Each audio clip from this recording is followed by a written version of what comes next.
If you're trying to grow your personal brand online, you've probably experienced this dilemma. The dilemma of not knowing exactly what path to take because there's so much contradictory advice out there. You have all these business coaches out there telling you that their method is the best way, that their business model is the best business model, and you should do high ticket or you should do low ticket or you should build a membership site or whatever it is. There's so many different ways that you could monetize your personal brand. So how do you determine what is the best one for you? Because there's pros and cons to each one, and you can't do all of them. You're going to spread yourself way too thin. So how do you determine the best business model for you? In this video, I'm going to share with you my personal favorite business model, the one I've been doing for many years, and it's the one that works best for me just because of my personality, but it might not be the best for you. Let's discuss. So I'm going to write this out so this is more clear. There are basically 5 business models that you could follow, 5 paths you could take to monetize your personal brand. At some point, you'll probably end up using a combination of all of these things, but in the beginning, if you're trying to get traction, if you're trying to get beyond 10, 20K a month, it's really helpful to focus on just one of these strategies and only add another one once the first one is working really, really well. So the first business model is something you've probably heard of often, which is the high ticket business model. You have a lot of people out there preaching how high ticket is the way to go, how it's the best business model. And I'm going to sort of debunk some of that and tell you why this is not the best business model for most people, but it does have some pros and benefits to it. The other one you hear people talk about a lot is memberships. So starting a membership site, a subscription of some kind where people pay you every month on an ongoing basis. You can generate recurring revenue, which is very stable, and that's very attractive to a lot of people. However, there's also some major cons to this business model that I'll talk about later. The other one you hear talked about is the low ticket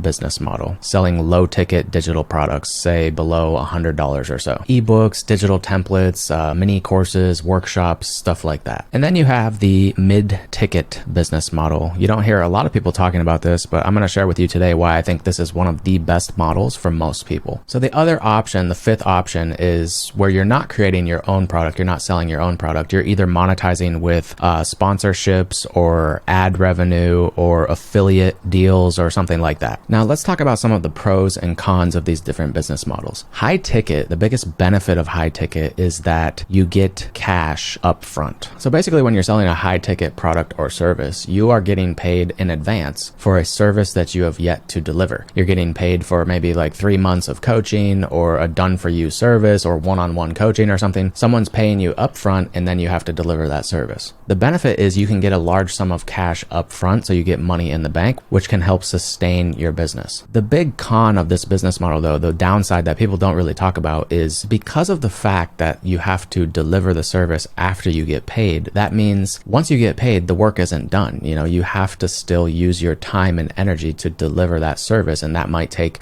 months, so every sale you make, you're basically tying up a certain amount of your time and energy into the future. And that is the major downside, because you can't just sell a high ticket product and then ghost your client. You have to sell it and then deliver it, which takes time and energy. Another downside of this business model is, so the negatives we'll put in a different color here. The negatives are time and energy that you have to put in to deliver this service. Another negative is the sales process for high ticket products usually is more hands-on, meaning you usually have to talk to the potential client in order to sell the service. You have to have some sort of conversation with them, get on a sales call, or close the deal in the DMs maybe if you're good at that, but it requires a person's time and energy to do that. Now, yes, you can automate certain aspects of this. You could outsource this to other people like a sales team. That's an option too. But then you're left with the fact that you have a team now. So now you have to manage your team and figure all that out. So this kind of business model can get very complex very quickly if you're trying to scale it, because as you scale, you have more service that you have to deliver. And that means you have to hire more people. You have to have systems in place. You have to have things very, very organized. I will say though, this is a very good business model if you're just starting out, if you have like no audience online, you've never made $1 online, then the high ticket business model is great because you can start making an income right away. You could close your first client in the first month of trying this, even if you're brand new. Because if you're offering like a done for you service, that is the easiest thing to sell. People will always pay a premium to have something done for them. So that's the high ticket business model. Let's move on to the membership model. A lot of people get very attracted to the membership model, and I did as well when I first heard about it, because of the promise of stability. You know, everyone likes stability, predictability in their income.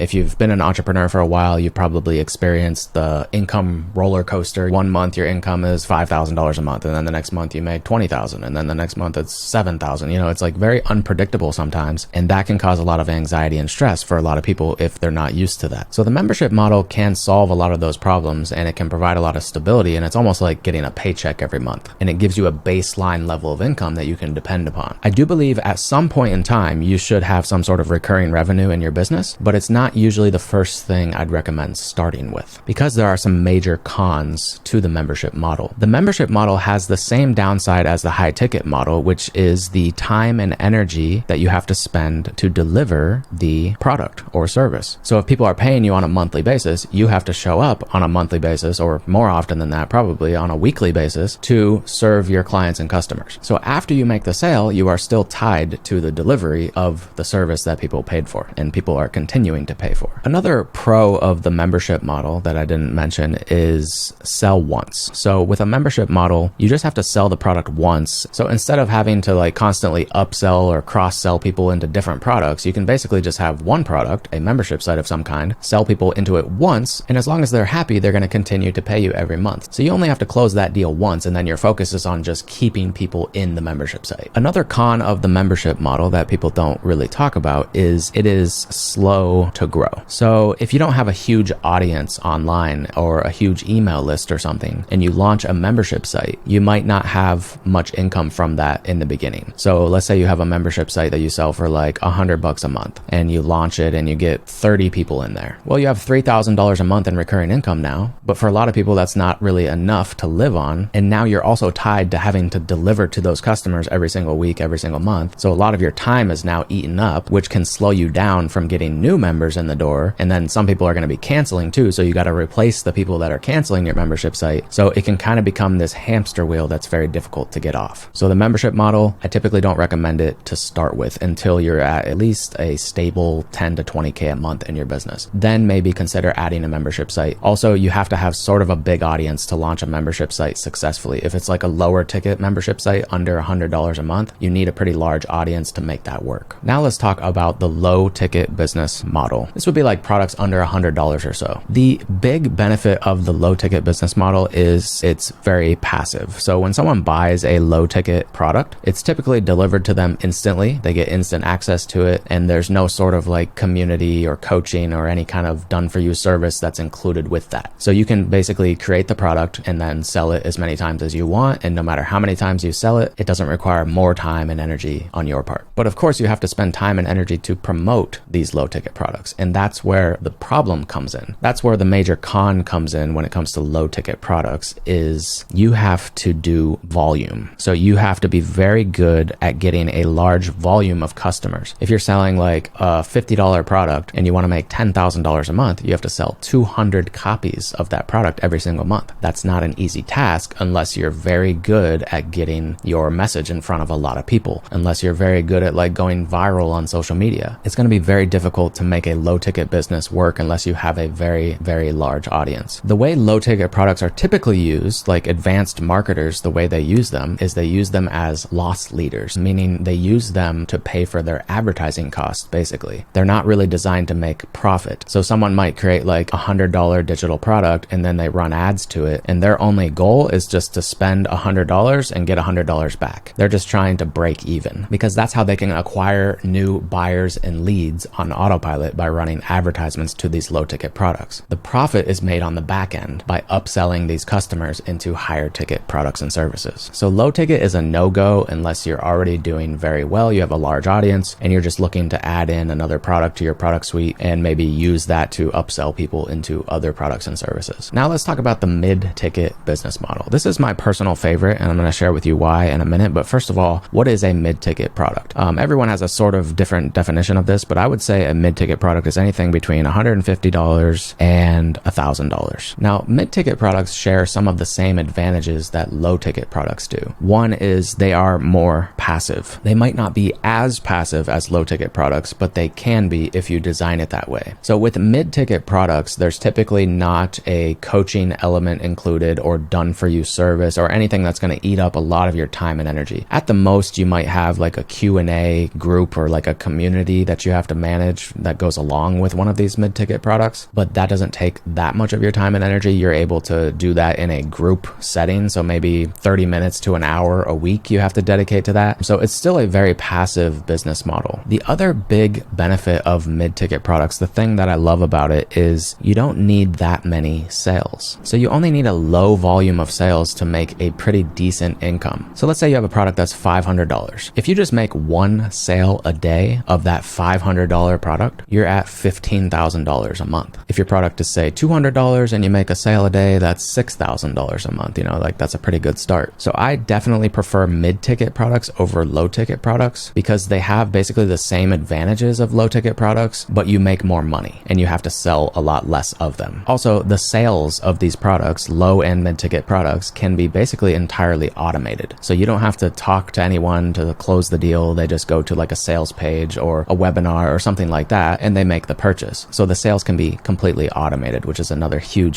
benefit. Now, there are some cons to mid-ticket products. The big con is building the product can take a bit of time. To create a very high quality mid-ticket product can take months. If you want to make a really good product, you're going to have to put some time in. But the benefit is you can start selling the product before it's perfected, Like I started selling my product when it was a very basic version of the product and I sold it for a lower price. And then as I added new things into it, I just gradually raised the price. The big benefit with mid-ticket products is once you are done with it, it's basically hands off. It's automated. The selling of it is automated. The delivery of the product to the customer is automated. So you don't really have to touch anything. The other con of mid-ticket products is you have to be a pretty good marketer to sell them successfully. They're not low-ticket products where they're like an impulse purchase. Like if something's under $100 or so, it's much more of an impulse purchase. People don't really think that much about the purchase decision. With a mid-ticket product that's say between $200 and $1,000, people think a little bit more about the purchase. So people do a little bit more research. People might want to know who you are before they buy from you. With low-ticket products, that's not always the case. With a mid-ticket product, people have to have some level of trust and connection with you before they're willing to make that purchase. So you have to put more time and energy into the marketing of this product, and you have to be better at copywriting, and you have to create a sales page for that product, which can take a bit of time and a lot of tweaking and testing. So there's more time and energy that goes into the systems for selling the product, but those things can be automated. So once you do set those things up, it can just continue to run for years and years and years. So like anything, there are pros and cons, but my preference is the mid-ticket product model because I like building things. I'm a creator, I'm very creative. I'm always coming up with new product ideas and things. So I like the building of the product. I like building the marketing systems around the product. What I don't love that much is when my time and energy is tied up into the future. I like having an empty calendar. I like having a lot of space in my life. So I like to be able to build a product once, then set up the system for selling that product, automate it, and then just focus on creating content and driving people into that sales funnel so my product can just sell day after day. Now, the final business model is when you don't sell your own products and you sell other people's products. So maybe that's sponsorship revenue or affiliate products that you promote or resell products, stuff like that. I'm just going to tell you right away that I think this is a bad business model for most people because one, the profit isn't usually that high. Like if you're trying to monetize with say ads on YouTube, you're getting paid pennies, like it doesn't really add up to anything unless you're getting millions of views on your content. If you're really good at getting millions of views, then go for it. By all means, some people can make that work, but it requires massive volume. Also, I think there's a big difference in energy when you're promoting your own product versus someone else's. When you're promoting your own product that you put your own blood, sweat, and tears into, you're going to have much more passion and enthusiasm for selling that product. You're going to be more excited to talk about it. When you're just selling other people's products, it's kind of obvious to people like, oh, this